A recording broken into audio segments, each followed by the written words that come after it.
Saudações memeárquicas, eu sou Rodrigo Goulart, este é o canal Memearquia e é um prazer falar com você.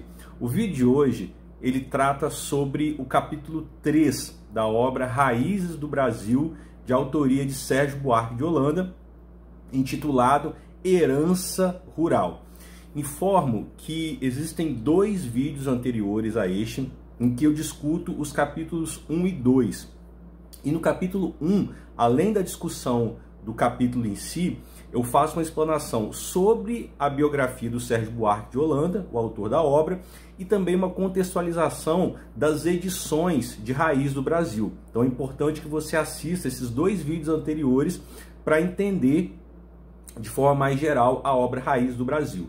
Porque neste vídeo eu farei uma explanação apenas sobre o capítulo 3, Herança Rural.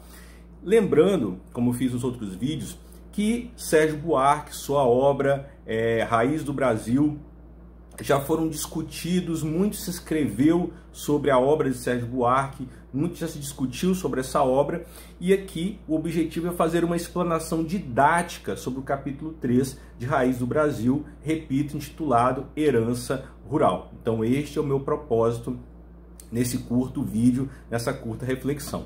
Então, esse capítulo que tem esse nome, Herança Rural, se propõe a defender a tese de que essa herança rural construída, processada no Brasil no período colonial, marca a trajetória deste país em que estamos, o Brasil, ou a sociedade brasileira, até os dias de hoje, até o momento presente, o momento em que o Sérgio Buarque escrevia, havia resquícios dessa herança rural vinda do período colonial. E que herança rural seria essa? Sérgio Buarque entendia que no mundo colonial, a dimensão do campo, ou a dimensão rural, ou o mundo da produção rural, ele era sobreposto, ele sobrepunha ao mundo das vilas, ao mundo dos núcleos urbanos e comerciais. Ele entendia dessa forma, olhando para aquele mundo colonial, que as unidades produtoras rurais tinham predomínio sobre esses centros urbanos, ou que esses centros urbanos, essas vilas, eram uma extensão desse mundo rural, desse mundo de produção agrária. Então, para o Sérgio Buarque, quando ele vai descrever esse mundo rural, ele apresenta as grandes propriedades produtoras rurais, formadas por grandes lotes de terra, e ele vai falar principalmente da grande propriedade produtora de açúcar no Nordeste. Mas ele está falando, no seu entender, da grande propriedade de terra no Brasil colonial, que na visão dele, na leitura dele, era uma propriedade praticamente autossuficiente, em que produzia tudo que era necessário para a sua existência, além de produzir para exportação o açúcar e outros produtos em outras grandes propriedades, mas também se produzia aquilo que era necessário para a sobrevivência daqueles que estavam ali naquela grande propriedade, ou seja, roupas, alimentos em geral, móveis, serviços religiosos e seculares, tudo isso era processado dentro dessa grande propriedade e, sendo assim, os habitantes dessa grande propriedade eram autônomos em relação às vilas que dependiam dessa grande propriedade. Esse é o entendimento do Sérgio Buarque, dessa configuração, dessa relação entre essas grandes propriedades e as vilas. E para o Sérgio Buarque, nessas grandes propriedades produtoras rurais, o dono, o senhor, o grande proprietário de terra, exercia um poder enorme, tanto em seus domínios materiais, a terra, o engenho, quanto a estrutura de moer a cana, os animais, a escravaria, que eram consideradas uma propriedade, a plantação de cana ou de outros vegetais. Havia o domínio desse senhor de terra sobre essas propriedades humanas e não humanas, mas também havia um domínio desse senhor sobre a família e sobre os agregados, esposa, filhos, genros, cunhados e outros agregados que gravitavam em torno da figura do senhor. E o Sérgio Buarque entende que esse grande senhor tinha um poder de vida e de morte sobre essa família, e também um poder enorme sobre a grande propriedade de terra, sobre esse domínio da grande propriedade produtora rural. Então, para o Sérgio Buarque, essa a configuração de poder dessa grande propriedade foi o modelo, ou modelou a dimensão do poder no Brasil, ou seja, a configuração do poder no Brasil, ou dos outros poderes do Brasil, no entender do Sérgio Buarque, foram espelhadas nessa configuração de poder da grande propriedade rural no mundo colonial, desse grande proprietário que tinha um poder enorme sobre as propriedades materiais, sobre a família, sobre os agregados e sobre a escravaria.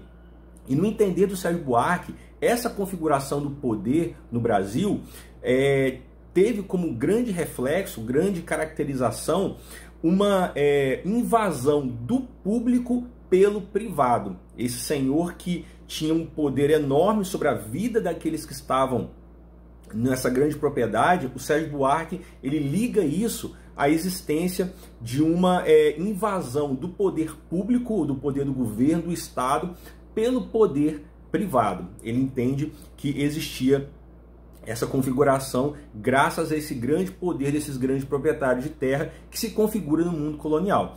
E ele entende que esse poder se estende para a monarquia. Ele sai da colônia e continua na monarquia. Então o Sérgio Buarque entendia que a monarquia brasileira, o Império do Brasil, era governado, era controlado por quem?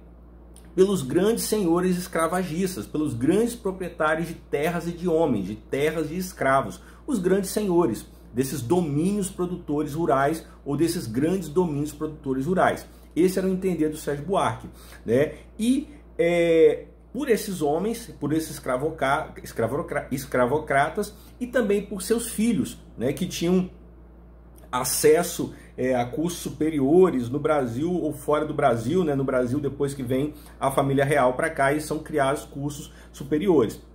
Então, esses senhores e seus filhos, que no entender do Sérgio Buarque, monopolizavam a política. Ele tem essa ideia, ou explica dessa maneira. Mas o Sérgio Buarque entende que o século XIX é um século em que essa dimensão de poder, de organização social e econômica começa a mudar. Já começa a mudar, segundo o Sérgio Buarque, com a vinda da família real, em que configurada aqui uma estrutura burocrática para atender a presença da família real aqui, que aí o Brasil passa a ser o núcleo dos domínios portugueses ultramarinos, mas essas transformações são ainda maiores com a independência e depois na segunda metade do século XIX, principalmente por mudanças econômicas. Ele vai elencar a expansão do crédito, uma expansão nos transportes, nas comunicações via telégrafo. Então, segundo o Sérgio Buarque, essas transformações ou essas modernizações econômicas vão contribuir para iniciar, pelo menos, uma corrosão dessa herança colonial rural, ou dessa herança rural.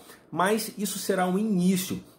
O Sérgio Buarque ele vai apresentar uma relação complexa, pelo menos, entre essas modernizações técnicas e econômicas que estão acontecendo na segunda metade do século XIX, com essa herança que vem ainda do mundo colonial. Então, com essas modernizações que estão acontecendo no XIX, vindas da política, com a vinda da família real, a independência, e também da economia e da técnica ou da ciência, como expansão dos transportes e da comunicação, essas transformações farão surgir novas funções profissionais, sociais, na política, na burocracia, nas profissões liberais.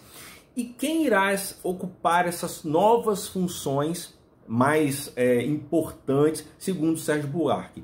Indivíduos, sujeitos saídos da grande propriedade, ou filhos de grandes proprietários de terras e de homens, ou de escravos ou de cativos. Então esses homens que antes viviam no mundo da grande propriedade, da grande produção rural, vão agora no 19 adentrar nesses cargos ou nesses novos cargos na burocracia, no mundo da política ou das profissões liberais. E o Sérgio Buarque entende que essa transição, ou nessa transição, esses homens vão levar para essa nova esfera profissional, estatal e também privada, essa mentalidade da casa grande. E esse termo casa grande é utilizado pelo Sérgio Buarque e não à toa, ele cita o Gilberto Freire, né, nesse capítulo. Então ele entende que esses sujeitos vão levar para essas novas funções sociais ou profissionais essa mentalidade da casa grande, do domínio do grande proprietário sobre a família, sobre as pessoas, sobre os corpos, sobre a esfera privada, essa invasão do público pelo privado. Isso irá adentrar nessas novas funções que estão sendo ocupadas por esses homens que são saídos da grande propriedade ou da casa grande. E Sérgio Buarque entende que dos reflexos que isso trará, além dessa já citada invasão do público pelo privado, foi de que criou-se ou se expandiu para outras funções profissionais ou sociais, para além da grande propriedade do mundo rural, uma concepção, uma ideia de desvalorização do trabalho não intelectual ou uma desvalorização do trabalho braçal ou manual, né? Que o Sérgio Buarque, qual o raciocínio dele? Se a casa grande, a grande propriedade produtora rural, é o local principal da escravidão, dos grandes plantéis de escravos, onde os escravos são mão e pé dos senhores, quando esses sujeitos brancos, donos de escravos, saem da casa grande e vão ocupar essas novas funções oriundas, originadas dessas modernizações do 19, essa mentalidade de desvalorização do trabalho manual, entendido como trabalho educativo do escravo, é levado para essas novas funções. Então o Sérgio Buarque entende com isso que essa mentalidade de desvalorização do trabalho manual irá se diluir ou se expandir ou se infiltrar em praticamente todas as funções profissionais, até as mais humildes, e o termo humilde é utilizado por ele. Ele coloca até exemplos de ferreiros que se portavam como nobres, né? Então ele coloca que essas profissões ou as demais profissões serão infiltradas por essa mentalidade de desprezo pelo trabalho não intelectual, que segundo ele é uma herança mental ou cultural desses sujeitos que saem da casa grande, desses donos de cativos que vêm da casa grande para ocupar essas funções ou essas novas funções dessa modernização no 19, ou geradas por essa modernização no 19. Então percebam como na visão dele, complexa essa relação entre essa modernização que está acontecendo no 19 e essa herança colonial que está presente ainda no 19. Esse conflito junto com combinação e tensão que ele está explicando aí. Lembro sempre, como eu fiz nos vídeos anteriores, que como toda obra, Raiz do Brasil é uma obra datada, né? Produzida aí na primeira metade do século XX. De lá para cá, outras produções sobre o Brasil colonial e imperial, novas pesquisas foram feitas que mostram uma realidade muito mais diversificada do que essa pintada ou apresentada pelo Sérgio Buarque. Uma realidade que mostra uma diversidade econômica, social e política dentro das grandes propriedades produtoras e fora, né? Apresentando esse mundo colonial para muito além dessas grandes propriedades produtoras rurais que o Sérgio Buarque apresenta, com a presença de pequenos lavradores, com a presença de outras funções no mundo das vilas, com a presença de, por exemplo, do mundo da mineração, em que havia ali houve uma diversificação de funções, outras funções ou outras realidades dentro do mundo da escravidão. E se vocês quiserem conhecer trabalhos que apontem isso, é só colocarem nos comentários, me pedirem que eu indico teses, dissertações, artigos e livros em que isso é tratado.